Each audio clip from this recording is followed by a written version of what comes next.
समग्र धर्म ग्रंथों में ऋषि मुनियों के द्वारा इस महत्तम विषय का प्रतिपादन हुआ है।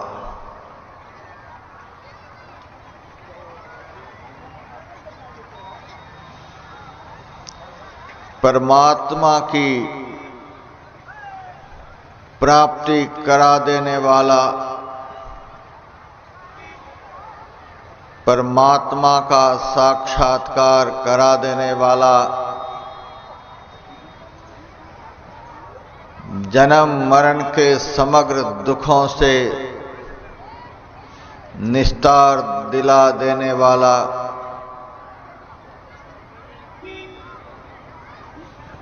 शरीर संसार के बंधनों से सदा के लिए छुड़ा देने वाला,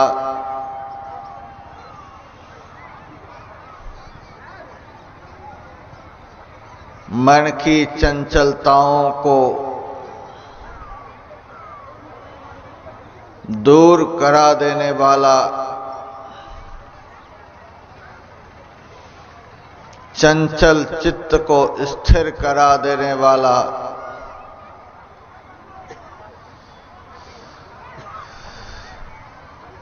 शरीर के अंदर ही शरीर निवासी आत्मा का प्रत्यक्षीकरण करा देने वाला,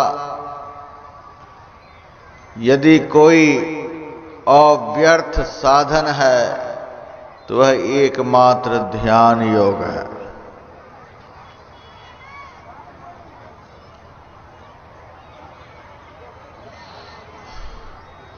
ध्यान बिंदु उपनिषद के ऋषि कहते हैं,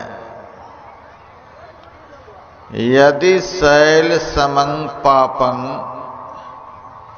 विस्तीर्ण बहुयोजनम भिद्यते ध्यान योगेन नान्यो भेदः कदाचन।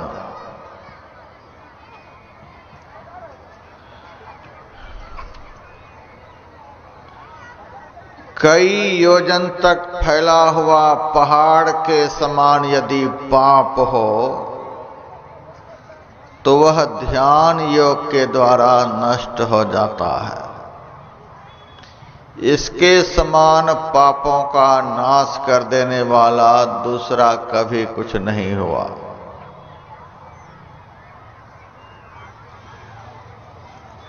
ऋषि ज्ञान के अनुसार ध्यान करने से पापों का नाश हो जाता है, और यदि ध्यान नहीं करेंगे तो पापों का नाश नहीं होगा। पापों का नाश नहीं होगा तो क्या होगा? जो सब अनादि काल से होते आ रहा है वही होगा और वही आगे भी होता रहेगा। अनादि काल से क्या सब होता आ रहा है? अनेक प्रकार का दुख होता आ रहा है, अनेक प्रकार का क्लेश होता आ रहा है, अनेक प्रकार के संकट जीवन में उपस्थित होते आ रहे हैं, अनेक प्रकार की विपत्तियां जीवन में आ रही हैं, और हम लोग यह सब जागृत में कौन कहे, स्वप्न में भी नहीं चाहते हैं। लेकिन जब तक ध्यान नहीं करेंगे तब तक नहीं चाहते हुए भी दुख से कभी पिंड नहीं छूटेगा, संकट कभी दूर नहीं होगा, विपत्ति से कभी त्राण नहीं मिलेगा, आपदाएं आती ही रहेंगी, मुसीबतें एक से एक बढ़ती ही जाएंगी। जीवन में कभी भी शांतिमय सुख का मुख नहीं देख पाएंगे। क्या बात है कि ध्यान करने से सारे संकट दूर हो जाते हैं, सारे दुख दूर हो जाते हैं। मैं यहां देख रहा हूं, एक छोटा बच्चा है जो सबसे आगे की दीर्घा में इधर उधर घूम रहा है। बहुत अच्छा बच्चा है। एक और इनकी दादी भी बैठी हुई है, एक और इनके दादाजी भी बैठे हुए हैं, पिताजी भी कहीं बैठे हैं, ताऊ भी कहीं बैठे ही होंगे, और भी कोई न कोई इसके बैठे ही होंगे। मेरी तरफ किसी का ध्यान रहे चाहे नहीं रहे, लेकिन उस बच्चे की तरफ सबका ध्यान है। क्यों इस बच्चे के ऊपर सबका ध्यान है? उस बच्चे के साथ बड़ा भारी मोह है, बड़ा भारी अपनापन है।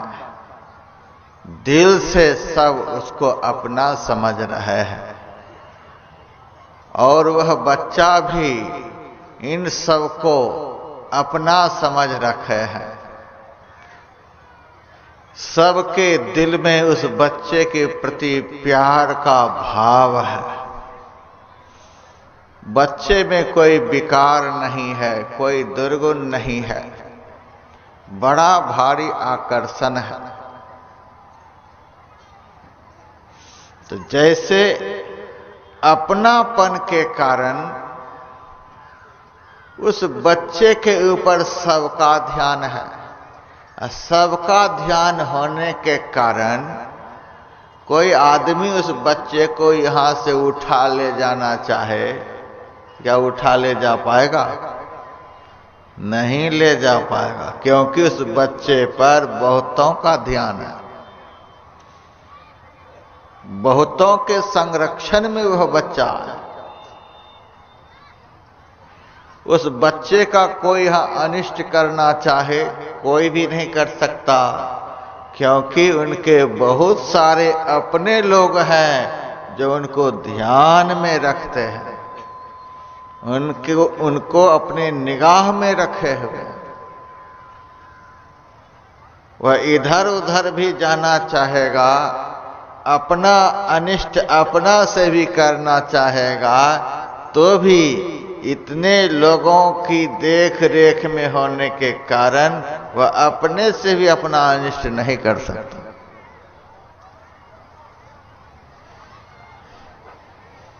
तो जैसे इतने अभिभावकों के संरक्षण में रहने के कारण उस बच्चे का जीवन सुरक्षित है,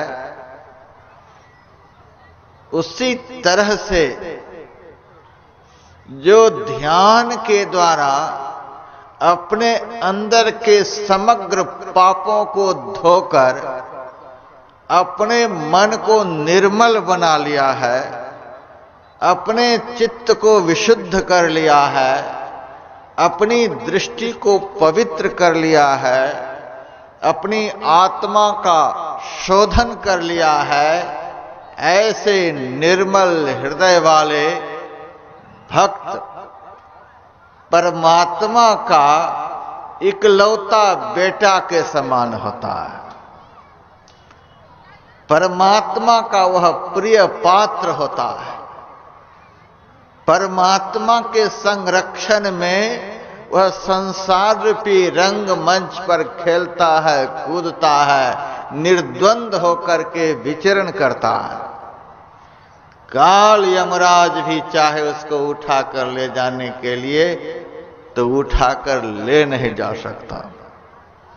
दुनिया का कोई दुख क्लेश विपत्ति उसको घेरना चाहे नहीं घेर सकता, क्योंकि बहुत बड़ा संरक्षण उसे प्राप्त हो रखा है। ध्यान करने वाले को बहुत बड़ा संरक्षण प्राप्त होता है, प्राप्त रहता है। और किसका संरक्षण? परमात्मा का संरक्षण। एक बार उद्धव जी गए भगवान श्री कृष्ण से मिलने के लिए।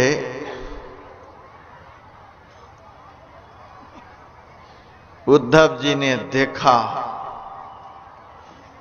भगवान श्री कृष्ण मथुरा के उद्यान में ध्यान लगाए बैठे हुए। उद्धव जी को बड़ा ताज्जुब हुआ। सारी दुनिया भगवान का ध्यान करती है, भगवान किसका ध्यान करते हैं? कुछ देर तक हाथ जोड़े उद्धव जी खड़े रहे। जब भगवान का ध्यान टूटा, आंखें खुली, तो भगवान को प्रणाम कर उन्होंने कहा, भगवान सारी दुनिया आपका ध्यान करती है, आप किसका ध्यान करते हैं?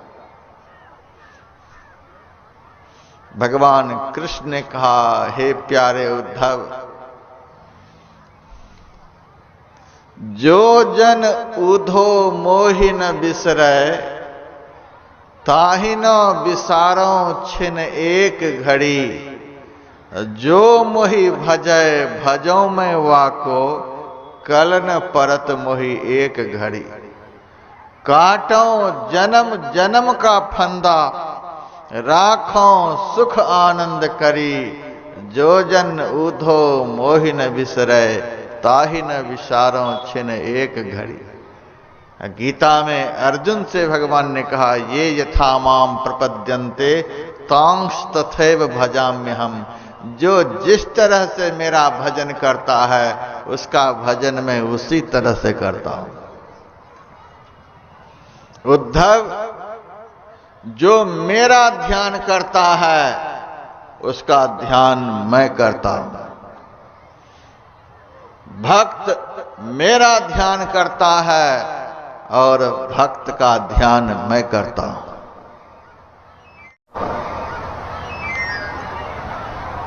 थोड़ा सा शब्द में यहां फर्क है।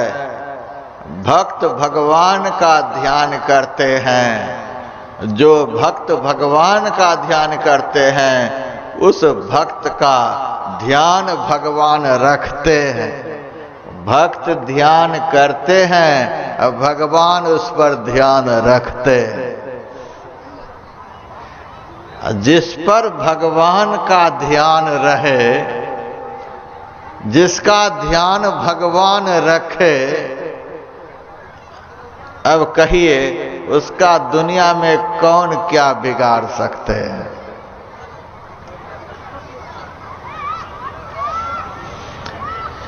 पलटू साहब की वाणी में, सुर नर मुनि जोगी जति, सबय काल बस हो। देवता मुनि योगी सन्यासी कोई भी संसार में हो, एक न एक दिन सब काल के वशीभूत होंगे। कोई नहीं रहेंगे। सबय काल बस हो, सब काल के वशीभूत हैं। और पलटू साहब ने यहां तक कह दिया, सबय काल बस होय मौत का लहुकर होती। काल का भी एक दिन अंत हो जाता है। तो पलटू साहब से कोई पूछे होंगे, फिर काल से बचा हुआ कोई भी नहीं है? पलटू साहब कहते हैं, हां बचा हुआ है। पार ब्रह्म भगवान मरे नहीं अविगत ज्योति।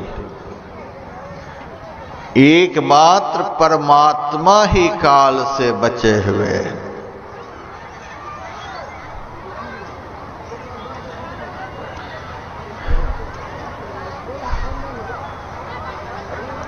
काल परमात्मा का कुछ भी नहीं बिगाड़ सकता, और काल का भी एक दिन अंत हो जाता है।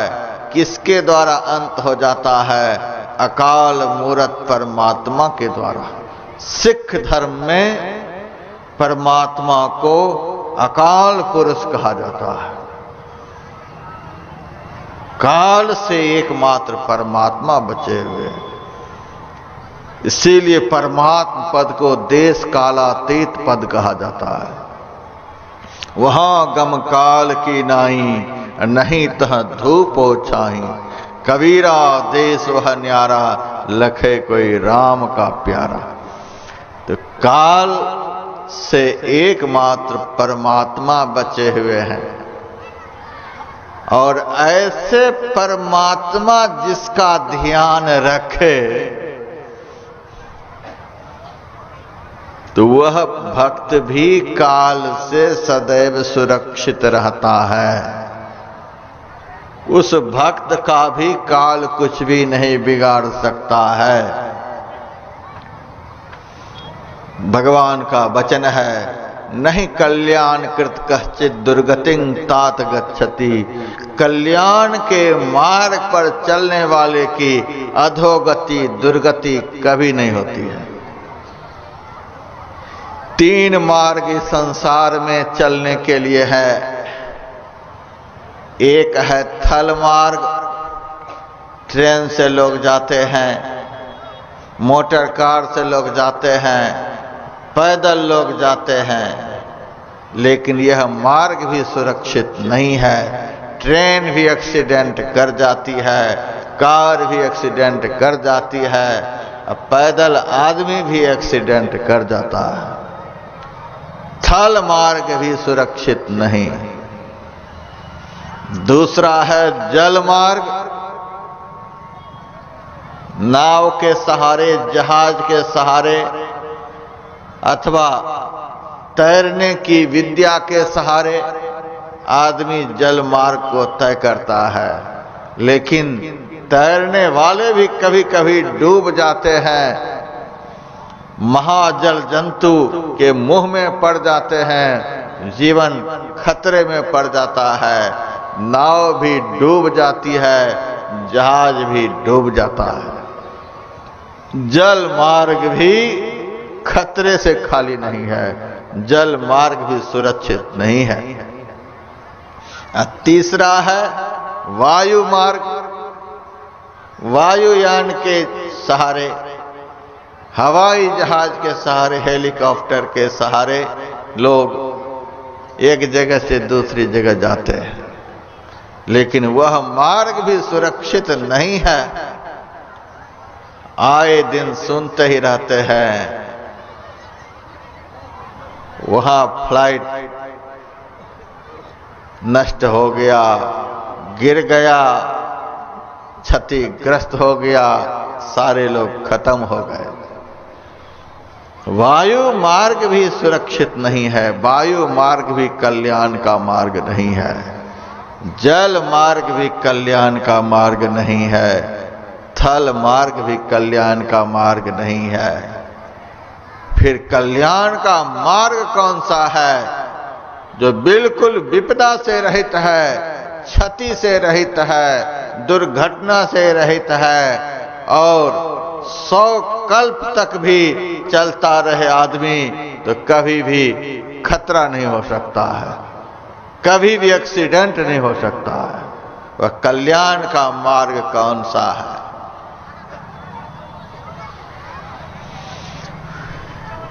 भगवान श्री राम का वचन, जो परलोक यहाँ सुख चाहो, सुनी मम वचन हृदय दृढ़ गहु।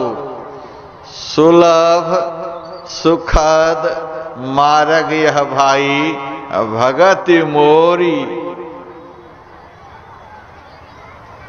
मेरी भक्ति का मार्ग, जो भक्ति के मार्ग पर चलता है, तो वह मार्ग कैसा है? सुलभ और सुखद। बाप से बेटे को दुख हो सकता है, संभव है। बेटे से बाप को तो दुख होता ही है, संभव की क्या बात है। भाई से भाई को दुख हो सकता है, संभव है। पत्नी से पति को, पति से पत्नी को दुख हो सकता है, संभव है। मित्र से मित्र को दुख हो सकता है, संभव है। दुनिया में किसी के द्वारा किसी को दुख हो सकता है, संभव है। लेकिन भक्ति के मार्ग पर चलने वाले को कभी दुख हो यह कभी संभव नहीं है, क्योंकि भगवान का वचन है सुलभ सुखद, बहुत सहज वह मार्ग है। श्रीमद् भगवद गीता में एक ही बार सुलभ शब्द का प्रयोग हुआ है। आप पढ़िए गीता, 700 श्लोक है, एक ही बार सुलभ शब्द का, तस्याहं सुलभ पार्थ, सुलभ शब्द का प्रयोग हुआ है। और वह सुलभ शब्द एकमात्र भक्ति के लिए प्रयुक्त हुआ है। यह भक्ति का मार्ग बड़ा सुलभ है।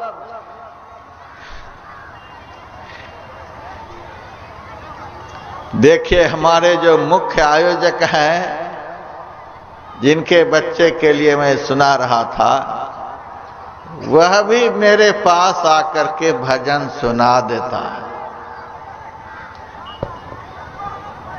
वह भी भजन सुना देता है। कितना सुलभ है कि छोटा सा बच्चा भी भजन गाता है, भजन सुनाता है, और माता पिता दादा दादी को देखकर थोड़ा बहुत आंख बंद भी कर लेता है, भजन भी करता है। कितना सुलभ है। छोटा बच्चा भी कर लेता है, नौजवान भी कर लेता है, बुढ़ा भी जैसे तैसे कर ही लेता है। दांत वाला भी कर रहा है, बिना दांत वाला भी कर रहा है, आंत वाला भी कर रहा है, कमजोर आंत वाला भी कर रहा है। पुरुष वर्ग के लोग भी कर रहे हैं, स्त्री वर्ग के लोग भी कर रहे हैं, ब्राह्मण भी कर सकते हैं, क्षत्रिय भी कर सकते हैं, सभी जाति धर्म मजहब के लोग कर सकते हैं। तस्याहं सुलभ पार्थ, जो भक्ति करते हैं हे पार्थ, उसके लिए मैं सुलभ हो जाता हूं। दान करने वाले के लिए परमात्मा सुलभ नहीं, पता नहीं दानी को कब तक में मिलेंगे। यज्ञ करने वालों के लिए परमात्मा सुलभ नहीं, कब तक में दर्शन होगा। तीर्थ में भटकने वालों के लिए परमात्मा सुलभ नहीं, कब तक दर्शन होगा। दुनिया के जितने भी धर्म कर्म हैं उनके लिए परमात्मा सुलभ नहीं, कब तक में दर्शन होगा। लेकिन जो भजन करते हैं, भक्ति करते हैं, जो उनका ध्यान करते हैं, जो उनमें अपने मन को लगाते हैं, भगवान कहते तस्याहं सुलभ पार्थ, उसके लिए मैं सुलभ हूं। ध्यान करने वालों के लिए भगवान सुलभ हैं, भक्ति करने वालों के लिए भगवान सुलभ है। बहुत सुलभ रास्ता।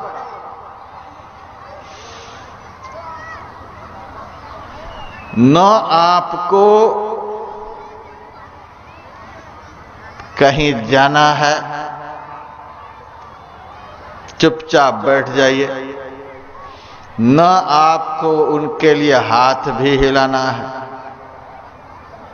न आंख हिलाना है, न कान हिलाना है, कुछ भी नहीं। तन थीर, मन थीर, वचन थीर, सुरत निरथिर हो। पानी पीने के लिए भी आपको प्रयास करना पड़ता है। मुंह में भी कोई पानी डाल देगा, फिर भी घुटने में आपको थोड़ा परिश्रम करना पड़ता है। यदि घुटेंगे नहीं तो पानी अंदर नहीं जाएगा। मुंह में भी कोई रोटी दे देगा तो भी वह रोटी अपने आप अंदर नहीं जाएगी। चबाने में श्रम होता है। दुनिया का कुछ भी आप प्राप्त करना चाहेंगे, थोड़ा बहुत श्रम होता है।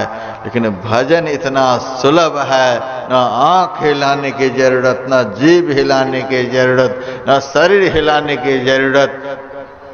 सबका हिलना बंद हो जाए, तस्याहं सुलभः पार्थ।